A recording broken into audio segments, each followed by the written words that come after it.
Hello friends, શું તમે પણ શક્કરિયા બાફો છો અને એની કુદરતી મીઠાશ જતી રહે છે, મોઢામાં ખાતી વખતે પાણી પાણી થઈ જાય છે, ટેસ્ટ નથી આવતો? તો આજે આપણે એકદમ નવી રીતે શક્કરિયા બાફીને રેડી કરીશું। તો બધા કેવું કરતા હોય છે કે બધાની શક્કરિયા બાફવાની રીત અલગ અલગ હોય છે। કોઈ ઢોકળિયામાં સ્ટીમ કરતા હોય છે, કોઈ ગેસ ઉપર શેકતા હોય છે, કોઈ તાવડીમાં શેકતા હોય છે, કોઈ પાણીમાં શેકતા હોય છે। તો આજે આપણે એકદમ અલગ રીતે શક્કરિયા બાફીને તૈયાર કરવાના છે। તો આજે આપણે એવી કોઈ વસ્તુનો ઉપયોગ કર્યા વગર એકદમ નવી રીતે ઢોકળિયા વગર, પાણી વગર, ગેસ ઉપર શેક્યા વગર કે તાવડી વગર જ શક્કરિયા બાફીને રેડી કરીશું, જેથી એની કુદરતી મીઠાશ છેલ્લે સુધી જળવાઈ રહે। તો ચલો રેસીપી બનાવવાનું શરૂ કરીએ।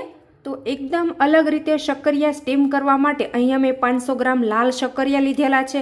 અને હા, શક્કરિયા જે છે એ માટીમાં થાય છે, જમીનમાં થાય છે, એટલા માટે આના ઉપર પુષ્કળ પ્રમાણમાં માટી ચોટેલી હોય છે, એટલે આને આપણે 2 થી 3 પાણીએ ઘસી અને સાફ કરવા ખૂબ જ જરૂરી છે। તો સૌથી પહેલાં શક્કરિયાની અંદર આપણે પાણી નાખી દઈશું અને શક્કરિયા ડૂબા ડૂબરે એ પ્રમાણે આપણે પાણી નાખવાનું છે અને 5 મિનિટ આમનામ જ એને પડ્યા રહેવા દઈશું અને ત્યાર પછી આને 2 થી 3 પાણીએ આપણે સરસ રીતે ધોઈ લેશું। અને હા, જો તમારે ખૂબ જ ઉતાવળ હોય તો શક્કરિયાને કેવી રીતે ધોવાના કે આ રીતે એક મારી પાસે સિલિકોનનું બ્રશ છે અને એને આ રીતે આપણે આંગળીમાં પહેરી લેશું અને ત્યાર પછી આ રીતે આપણે શક્કરિયાને જો ઘસી અને ધોઈ લેશું ને એટલે વધારાની બધી માટી છે ને એ નીકળી જશે। જો તમે જોઈ શકો છો તો માર્કેટમાં 2 પ્રકારના શક્કરિયા મળે છે, સફેદ અને લાલ। તમને જે યોગ્ય લાગે એ શક્કરિયાનો તમે ઉપયોગ કરી શકો છો। તો જુઓ મિત્રો, અહીંયા તમે જોઈ શકો છો કે શક્કરિયા આ રીતે ધોયા પછી એમાંથી કેટલું બધું ડોળું પાણી નીકળ્યું છે। તો આ પાણીને આપણે હટાવી દેવાનું છે અને શક્કરિયાને નળ નીચે રાખી 2 થી 3 પાણીએ આપણે ધોઈ લેશું। તો અહીંયા તમે જોઈ શકો છો કે શક્કરિયાને મેં એકદમ સરસ એવા ધોઈ લીધા છે અને કોઈ ખરાબ શક્કરિયું હોય એને મેં આ રીતે કટિંગ કરી લીધેલું છે। હવે આને ફટાફટ આપણે બાફવાની પ્રોસેસ કરવાની છે। જો હવે આપણે થોડી પણ વાર લગાડશું તો આ રીતે શક્કરિયું જ્યાંથી આપણે કાપ્યું છે ત્યાંથી કાળું પડી ગયું છે। જો તો આને આપણે સાઈડમાં કરી દઈશું અને આગળની તૈયારી કરી લેશું। તો હવે જો એકદમ અલગ રીતે શક્કરિયા બાફવા માટે સૌથી પહેલાં અહીંયા આપણે જે રોટલી કરવાની લોઢી આવે છે એ લેવાની છે અને ત્યાર પછી અહીંયા આપણે કોબી લેશું। તો આ રીતે સૌથી પહેલાં કોબીને 2 ભાગ કરી લેવાના છે, જો આવી રીતે। તો એક ફાડો આપણે હટાવી દેવાનું છે અને એક ફાડામાંથી આ રીતે જે એના પડ છે એ આપણે આખા રહેવા દેશું, જો આવી રીતે।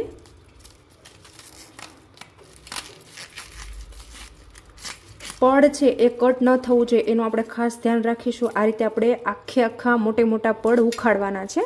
તો જનરલી કોબી તો બધાના ઘરમાં હોતી જ હોય છે અને જો કદાચ તમને એવું થતું હોય કે આ શક્કરિયા ફરાળમાં ઉપયોગ લેવાના છે તો અહીંયા તમે કોબીની જગ્યાએ કંઈ બીજું પણ ઉપયોગ કરી શકો છો, મતલબ કે શક્કરિયાના પત્તા છે એવું કંઈ પણ ઉપયોગ કરી શકો છો, કોઈ જ પ્રોબ્લેમ નહીં આવે। જો જેટલી જરૂર હોય એટલા પત્તા આપણે કટ કરીશું અને ત્યાર પછી જે આ પત્તા છે એને આપણે એકદમ સારી રીતે ગોઠવી દઈશું, એકદમ પતલું લેયર આપણે કરીશું। જો આ રીતે તળિયું છે ને એ સહેજ પણ દેખાવું ન જોઈએ એ રીતે આપણે કરવાનું છે। તો બસ આ રીતે અહીંયા પત્તા લોઢીમાં ગોઠવાઈ જાય ત્યાર પછી હવે એના ઉપર આપણે શક્કરિયાને રાખી દઈશું, આ રીતે એકદમ સારી રીતે એને ગોઠવી દઈશું। અને હા, જો તમારી પાસે માટીનું વાસણ હોય, મતલબ કે માટીનો ઘડો હોય, તો તમે એની અંદર પણ સ્ટીમ કરી શકો છો અને ત્યાર પછી આ રીતે આપણે પત્તાથી એને કવર કરી દઈશું। જો આ રીતે શક્કરિયું છે એ સહેજ પણ દેખાવું ન જોઈએ એ રીતે આપણે આને કરશું। તો આ રીતે પાણી વગર તમે શક્કરિયા બાફશો એટલે એની કુદરતી મીઠાશ છે એ છેલ્લે સુધી જળવાઈ રહેશે। અને જનરલી કેવું થતું હોય છે કે શહેરમાં તો આપણે એવું કોઈ ભઠ્ઠો હોતો નથી કે પછી તાપમાં શેકી શકતા નથી, ગેસ પર જ શેકવા પડે છે, બીજો કોઈ ઓપ્શન નથી હોતો। તો આ રીતે કુદરતી મીઠાશ આપણે જોઈએ તો આ રીત તમે અપનાવી શકો છો। બસ આ રીતે આપણે કરી દઈશું। જો આ રીતે એકદમ સરસ એવું કવર થઈ જાય ને ત્યાર પછી શું કરવાનું છે કે આ રીતનું આપણે ગોળાને ઢાંકવાનું બુજારું તો હોય જ છે બધાના ઘરમાં। તો આ રીતે આપણે બુજારું લેશું અને આ રીતે આપણે સરસ રીતે કવર કરી દઈશું। જો લોઢી ઉપર જે શક્કરિયા છે ને આ રીતે આપણે એકદમ સારી રીતે કવર કરી દેવાનું છે। જો આ રીતે બુજારું છે ને એ ખૂબ જ ઊંડું હોય છે અને આ રીતે તમે ઢાંકશો એટલે જો ઉપર પણ નહીં રહે અને એકદમ સરસ એવું એ કવર થઈ જશે। જો નીચેથી એર પણ સહેજ પણ બહાર નહીં નીકળે। તો બસ હવે આપણે જઈશું ગેસ તરફ। તો હવે જો અહીંયા મેં ગેસની ફ્લેમ છે એ ચાલુ કરી દીધી છે અને હવે આપણે તૈયાર કરેલા જે શક્કરિયા છે એ આ રીતે આપણે ગેસ ઉપર રાખી દેવાના છે। હવે આને 15 થી 20 મિનિટ આપણે એકદમ પરફેક્ટ એને કૂક થવા દઈશું, ત્યાં સિવાય આને બિલકુલ આપણે ખોલવાનું નથી કે ચેક નથી કરવાનું। 15 થી 20 થી 25 મિનિટ જેવો ટાઈમ થાય પછી જ આપણે એને ખોલવાનું છે।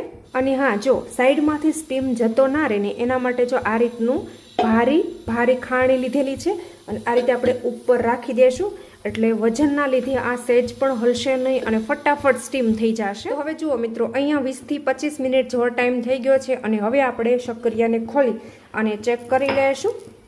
તો આ રીતે જો આ બુજારું છે ખૂબ જ ગરમ હશે, તો આ રીતે આપણે કપડાથી એને પકડવાનું છે. જો ગેસની ફ્લેમ અત્યારે આપણે બંધ કરી દઈશું અને આ રીતે આપણે જે કોબીના પત્તા છે એને હટાવી દઈશું. અને હા, શક્કરિયા આપણા બફાઈ ગયા છે કે નહીં એ ચેક કરવા માટે આ રીતે આપણે ચાકુ લઈશું અને ચાકુની મદદથી જો આ રીતે આપણે અટેચ કરીએ એટલે આસાનીથી અંદર જતી રહે છે. જો એકદમ મસ્ત મજાના શક્કરિયા આપણા બફાઈ અને રેડી થઈ ગયા છે. તો બધા શક્કરિયા જે નીચે હતા એ પણ બફાઈ ગયા છે અને જે ઉપર હતા ને એ પણ એકદમ સારા એવા બફાઈ ગયા છે. તો હવે જુઓ, આમ નામ આપણે ડાયરેક્ટ લોઢીની અંદર શક્કરિયાને શેકેલા હોત તો જો આ જે પત્તા છે એ દાજી ગયા છે. તો આ માત્ર પત્તા જ દાજેલા છે, શક્કરિયા આપણા બિલકુલ નથી દાજેલા, જો તમે જોઈ શકો છો. અને જો આમ નામ આપણે મૂકીએ ને તો શક્કરિયું તમારું અડધે સુધી બળી જશે. તો આ પ્રોસેસથી તમે શક્કરિયા બાફશો એટલે પહેલી વારમાં જ પરફેક્ટ એવા બફાશે અને કુદરતી મીઠાશ એની છેલ્લે સુધી જળવાઈ રહેશે અને ખાવાની પણ ખૂબ જ મજા પડશે.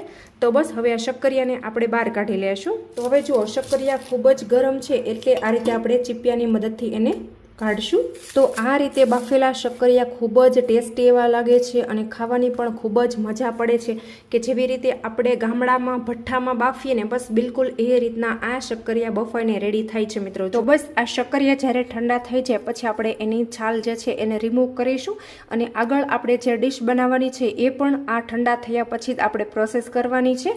તો અત્યારે શિયાળાની સિઝન છે એટલે માર્કેટમાં ભરપૂર પ્રમાણમાં આ રીતે સફેદ અને લાલ કલરના શક્કરિયા આવતા હોય છે.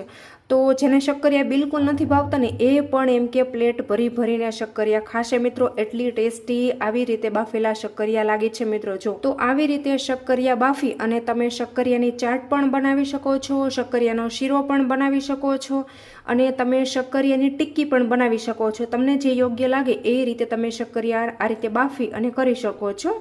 તો હવે જુઓ, આ જે શક્કરિયા છે એની છાલ આપણે ઉતારી લેવાની છે અને એકદમ મસ્ત મજાની એક આપણે ડીશ બનાવીને તૈયાર કરીશું. જો આ રીતે તમે કરશો એટલે આસાનીથી એની છાલ છે એ રિમૂવ થઈ જાય છે. જો એને એકદમ મસ્ત મજાના આ શક્કરિયા બફાઈને તૈયાર થઈ ગયા છે મિત્રો. જોતાં જ ખાવાનું મન થઈ જાય અને મોઢામાં મૂકતા જ ઓગળી જાય અને શક્કરિયાનો એકદમ રિયલ ટેસ્ટ આવે ને એવા આ શક્કરિયા બફાઈને તૈયાર થયા છે. આને તમે કાચા પણ ખાઈ શકો છો, પણ હું તમને એકદમ મસ્ત મજાની એક ડીશ બનાવતા પણ શીખવાડું છું. અને તમારે શક્કરિયાનો શીરો કરવો હોય ને તો તમે એ રીતે કરીને પણ ખાઈ શકો છો અને આ રીતે પણ ખાઈ શકો છો. જો એકદમ મસ્ત મજાનું શક્કરિયું બફાઈ અને તૈયાર થયું છે અને બિલકુલ પાણી વગર આ શક્કરિયા આપણે બાફેલા છે. તો મિત્રો, તમને મારી આજની આ એકદમ નવી રીતે પાણી વગર શક્કરિયા બાફવાની રેસીપી સારી લાગી હોય ને તો કોમેન્ટમાં તમારો ફીડબેક જરૂરથી આપી દેજો અને તમે મારો વિડીયો ક્યાંથી જોવો છો ને એ પણ કોમેન્ટમાં લખવાનું બિલકુલ નહીં ભૂલતા મિત્રો. તો હવે જુઓ, શક્કરિયાને આ રીતે છાલ ઉતારી મેં એક પ્લેટમાં સરસ રીતે સજાવી દીધા છે અને ત્યાર પછી આપણે એના ઉપર થોડો સંચળ નાખી દઈશું અને ચપટી આપણે મરચું ભભરાવી દેવાનું છે. અને હા, જો અહીંયા તમારે શિંગદાણા કે પછી કાચી કાકડી, લીંબુ એ બધું નાખવું હોય તો તમે નાખી શકો છો. ખૂબ જ સરસ એવું લાગે છે. તો બે શક્કરિયામાંથી આ રીતે મેં ચાટ બનાવેલો છે અને બાકીના જે શક્કરિયા છે એમાંથી આપણે શીરો બનાવીને તૈયાર કરવાનો છે. તો જો શક્કરિયાનો શીરો બનાવવાની રેસીપી તમારે જોવી હોય તો કોમેન્ટમાં તમારો ફીડબેક મને જરૂરથી આપી દેજો મિત્રો.